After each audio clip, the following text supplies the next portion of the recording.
The question seemed innocent enough. Ellen DeGeneres was working through her studio audience during the Community Heroes segment, spotlighting everyday people who make a difference in their neighborhoods. She'd already highlighted a crossing guard who learned 5 languages to better help immigrant families, and a mail carrier who noticed when elderly residents hadn't picked up their mail for several days and checked on their welfare. But when she noticed a woman in row 14 who looked like she might be a teacher, she had no idea that the next few minutes would reveal one of the most inspiring stories of dedication to education and hope she'd ever encountered. "Ma'am in the purple cardigan," Ellen called out, pointing to a woman who appeared to be in her mid-60s. "You have that look of someone who works with children. Are you a teacher?" The woman stood up with the graceful posture of someone who had spent decades commanding classroom attention.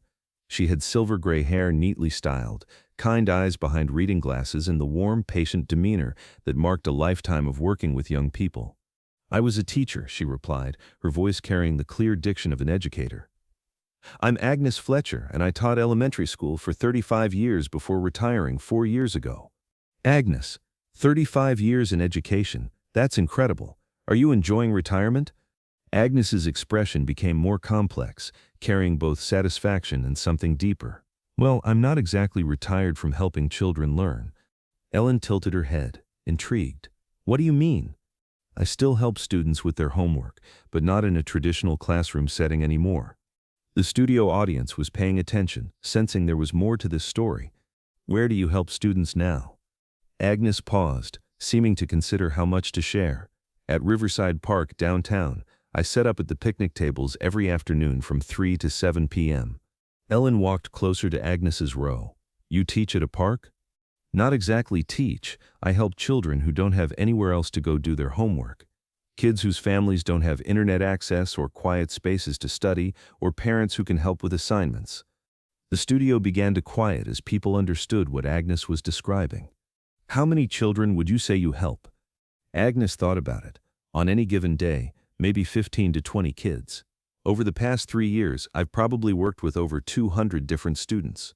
Ellen felt her amazement growing. "Agnes, tell us more about these children." Agnes's face softened with obvious affection. "They're amazing kids facing difficult circumstances. Some live in shelters, some in overcrowded apartments where there's no quiet space to concentrate. Some have parents working multiple jobs who can't help with homework. Some are recent immigrants whose parents don't speak English well enough to assist with assignments." "What made you start doing this?" Agnes's expression became more emotional. "About 3 years ago, I was walking through Riverside Park, and I saw a little boy, maybe 8 years old, sitting on a bench trying to do math homework. He was using the flashlight on an old phone because it was getting dark, and he was crying because he couldn't see the numbers clearly." The studio was completely silent now, hanging on Agnes's every word. "I approached him and asked if I could help. His name was Miguel, and he told me his family lived in a one-room apartment with 6 people, and this was the only quiet place he could find to study." Ellen felt her heart constrict. "What did you do?" "I helped him with his math right there on that park bench. The next day I brought my laptop and some supplies, thinking maybe Miguel would be there again. Not only was he there, but he had brought 2 friends who also needed help." Ellen made a decision that would transform this conversation into something much more profound. "Agnes, would you come down here and tell us more about this?" Agnes made her way down to the stage with the confident stride of someone who had walked to countless blackboards over the years. Once they were seated in the interview area, Ellen asked the question that would reveal the full scope of Agnes's dedication. "Agnes, 3 years of helping children in a park, every single day. What do you bring with you?" "Everything they might need," Agnes replied. "Laptop, mobile hotspot for internet access, pencils, paper, calculators, reference books, snacks for kids who are hungry, even jackets for when it gets cold." Ellen felt her amazement deepening. "Agnes, you're running a complete outdoor tutoring program." "I suppose I am, but it's more than tutoring. Sometimes I'm the only adult these children interact with, who focuses entirely on their education and potential." Ellen stood up and walked to her desk, returning with a folder that her producers had managed to compile during their conversation. "Agnes, while we've been talking, my team has been making some calls. Do you know that you're famous in the LA school district?" Agnes looked surprised. "Famous?" Ellen opened the folder. "We talked to principals at 5 different elementary schools, and they all know about Miss Agnes in the park. Teachers have been referring struggling students to you for years." Agnes stared at Ellen in amazement. Ellen began reading from her notes. Jefferson Elementary's principal told us, Agnes Fletcher has single-handedly improved our test scores. Students who work with her show remarkable improvement in both grades and confidence. She flipped to another page. And this from Roosevelt Elementary. Miss Agnes doesn't just help with homework. She teaches our students that education is valuable, that they're capable of success, that someone believes in their potential. Agnes was listening with tears forming in her eyes. Ellen continued, but the most impressive statistic we found is this. Of the over 200 students you've helped over 3 years, 1,807 of them have improved their grade point averages by at least one full letter grade. Agnes gasped. They've been tracking that? The school district has been quietly monitoring your impact because what you're doing is unprecedented. A retired teacher providing free, high-quality educational support to at-risk students in a public park. Ellen sat back down. Agnes, you're not just helping with homework. You're changing educational outcomes for children who might otherwise fall through the cracks. I just want every child to have the same opportunities I was able to provide my classroom students for 35 years, Agnes said simply. Ellen felt tears building in her eyes. Agnes, tell me about some specific students you've helped. Agnes's face lit up. There's Maria, who started coming when she was in 3rd grade. She could barely read, and her confidence was so low. Now she's in 6th grade, reading at high school level, and she wants to be a teacher. Ellen leaned forward, completely absorbed. And there's David, whose family emigrated from Guatemala. He was brilliant at math but struggled with English. I worked with him on vocabulary and reading comprehension. He just won his school's science fair. These children must look forward to seeing you every day. I hope so. For many of them, our time in the park is the highlight of their day. Not just because of the homework help, but because it's a space where they're valued, where their education matters, where someone believes in them. Ellen stood up again. Agnes, I want you to meet some people. From the wings of the stage walked a group that made Agnes's face immediately light up with recognition. Children of various ages, accompanied by their parents, all approaching with obvious excitement and affection. Agnes, these are some of your former students, Ellen announced. The first to reach her was a girl who looked to be about 12, who immediately hugged Agnes tightly. Miss Agnes, it's Maria. I'm in 7th grade now, and I got straight A's last semester. Agnes hugged her back, tears streaming down her face. Maria, you look so grown up and confident. A teenage boy stepped forward next. Miss Agnes, it's David. I just got accepted to the Magnet High School for Science and Technology. I never would have made it without you believing in me. One by one, current and former students shared their updates with Agnes, each story a testament to how her dedication had changed the trajectory of their lives. But Ellen had arranged something that would show Agnes the even broader impact of her work.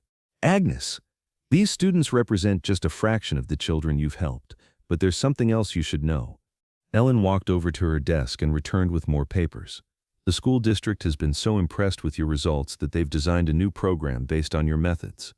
Agnes looked confused. What kind of program? It's called Community Learning Spaces, and it places retired teachers and volunteer tutors in parks, libraries, and community centers throughout the city. They're replicating what you created. Ellen handed Agnes one of the documents. This is the program description. It specifically cites the Agnes Fletcher model as the inspiration for providing free educational support in accessible community locations. Agnes stared at the papers in disbelief. They named it after me? Not just named it after you, they want you to help train other volunteers and retired teachers to do what you do. Agnes, you've accidentally created a movement. But there was more. A young woman in her early 20s stepped forward from the group of visitors. Miss Agnes, do you remember me? I'm Sophia Martinez. You helped me when I was 8 years old. Agnes's face immediately lit up with recognition. Sophia, my goodness, look at you. You're all grown up. Sophia's eyes filled with tears. Miss Agnes, you changed my entire life. When I first came to the park, I was failing 3rd grade. My family had just moved here from El Salvador, and I couldn't read English. Agnes remembered perfectly. You were so scared, but so determined. You spent hours with me every day, teaching me not just English, but showing me that learning could be joyful. You made me believe I was smart. Sophia turned to address the studio audience. I want everyone to know what Miss Agnes did for me. She didn't just help with homework. She became like a grandmother to me. When my parents couldn't afford school supplies, she brought them. When I needed a computer for a project, she let me use hers. Ellen felt tears building as she watched this reunion. Miss Agnes, because of you I didn't just pass third grade, I graduated valedictorian of my high school class. I just finished my junior year at UCLA on a full academic scholarship, and I'm majoring in education because I want to be a teacher like you. Agnes was sobbing now, overwhelmed by seeing the long-term impact of her work. But Sophia wasn't finished. Miss Agnes, there's something else. I volunteer at an after-school program now, using the methods you taught me. I've helped over 50 kids in the past 2 years, and I tell every one of them about the woman who saved my educational life in a park. Ellen stood up, recognizing the profound significance of this moment. Sophia, you mean Agnes didn't just help you. She inspired you to help others, creating a ripple effect of educational support. Exactly, Sophia replied. Miss Agnes showed me that education isn't just about getting good grades, it's about believing in children when they can't believe in themselves. Ellen turned back to Agnes. Agnes, Sophia represents something incredible. You didn't just help individual children, you created future teachers, future mentors, future helpers. Agnes was still trying to process Sophia's transformation from struggling 8-year-old to college junior. Ellen had more revelations to share. Agnes, during our commercial break, we contacted UCLA's School of Education. They want to offer you something extraordinary. A distinguished man in an academic suit walked onto the stage. Agnes, I'm Dr. Michael Chen, Dean of UCLA's Graduate School of Education.